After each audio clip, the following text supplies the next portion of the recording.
Imagine that you have successfully cured your insomnia and are enjoying normal sleep again. You feel re-energized and confident to take on any mental or physical challenge that comes your way so that you can finally enjoy your life again. And in this scenario, it's only natural that you think you've finally cracked the insomnia problem and your sleepless nights are over.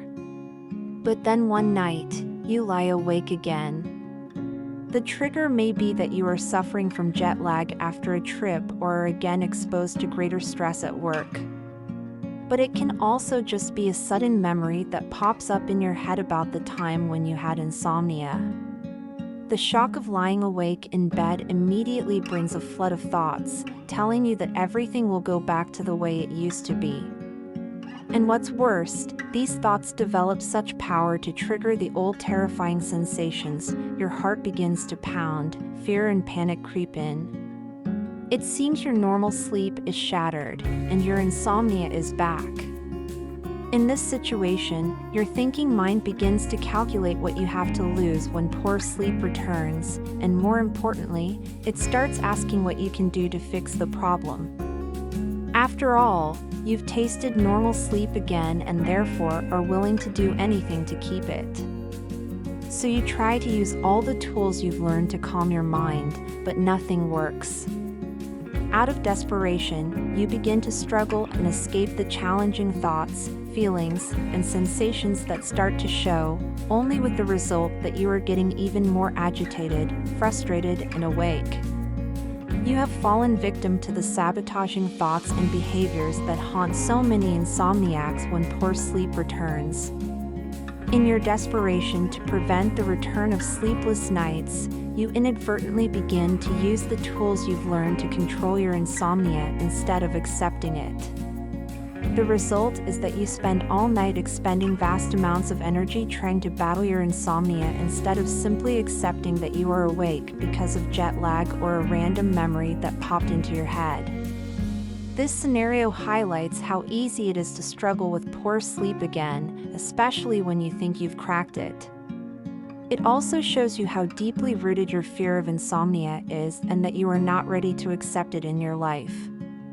The truth is that just because you've learned to sleep normally again doesn't mean you're immune to insomnia. Before we continue with the video, I would like to introduce you to the DIY Insomnia Cure, an online course for a peaceful night's sleep. If you're tired of tossing and turning, struggling to find rest, then this course is your solution. With our proven 4-pillow system, you'll learn self-healing techniques to conquer insomnia fast. I understand the torment of sleepless nights because I've been there too. Chronic insomnia plagued me for years, leaving me trapped in a cycle of worry, fear, and frustration. But through trial and error, I discovered techniques that truly work. Now, I'm here to share these methods with you. Whether you struggle to fall asleep, stay asleep, or wake up too early, the DIY Insomnia Cure has the answers you need. It is a clear, easy to implement, 100% drug-free program for you to return to natural, restful sleep. Don't let insomnia control your life any longer. Click the link in the video description below to take action today. Your journey to better sleep starts now. And now let's get back to the video.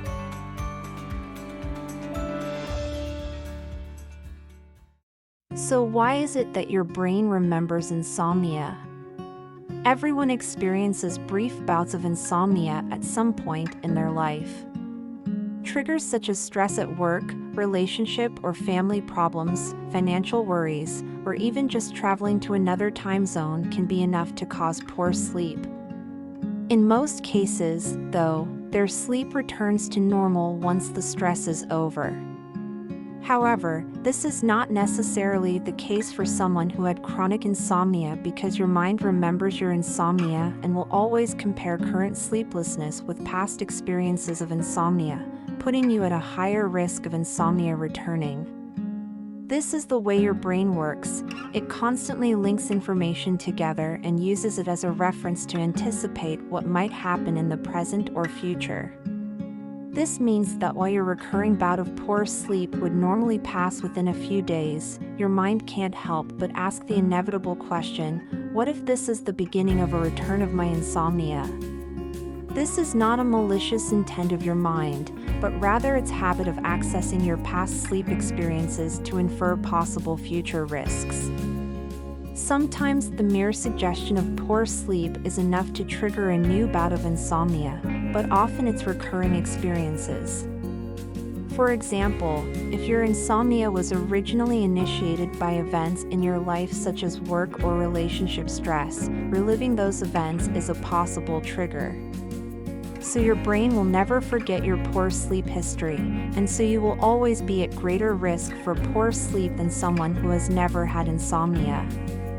However, that doesn't mean that all is lost, because what's more important is how you respond to the recurrence of sleeplessness. If you believe and act upon the stories of insomnia projected by your mind, you can keep yourself awake for days. Understanding this process is not only crucial to learning how to get back to sleep naturally, but you also need to remember it to prevent relapse. This leads us to the question of how you can respond to recurring sleeplessness in a more helpful way.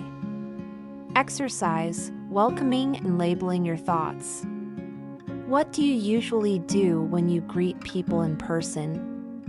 You make direct eye contact and smile, make a welcoming comment, and depending on your cultural background, bow or offer a firm handshake. All these are part of the communication process to make a positive impression, but they also give your brain the critical signal that you are safe. This same principle can be applied to your thoughts. If an unpleasant thought occurs in your head, like what if insomnia returns or this anxiety is terrible, acknowledge it and treat it with kindness by welcoming it with a simple hello or by saying greetings, terrible thought. You can also combine it with labeling your thought like, aha, here comes Lady Anxiety again. Your thinking mind has many ways of either directly reinforcing your bad feelings or making you waste a lot of time brooding about them pointlessly. When you look at these thoughts as guests rather than intruders, your body won't increase alertness. So the key takeaway is this: what you repress persists.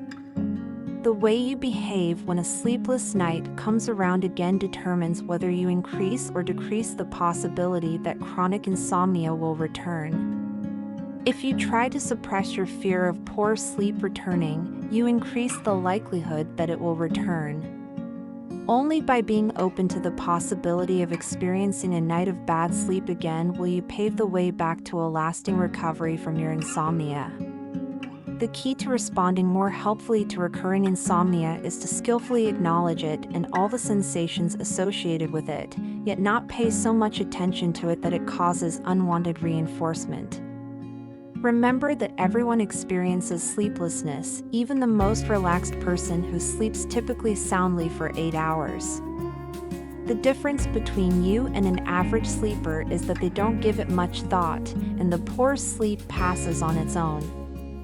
Therefore, try to act as they do and consider the sleeplessness as something that will pass. When unhelpful thoughts and sensations arise, don't fight them, but make peace with them by welcoming them.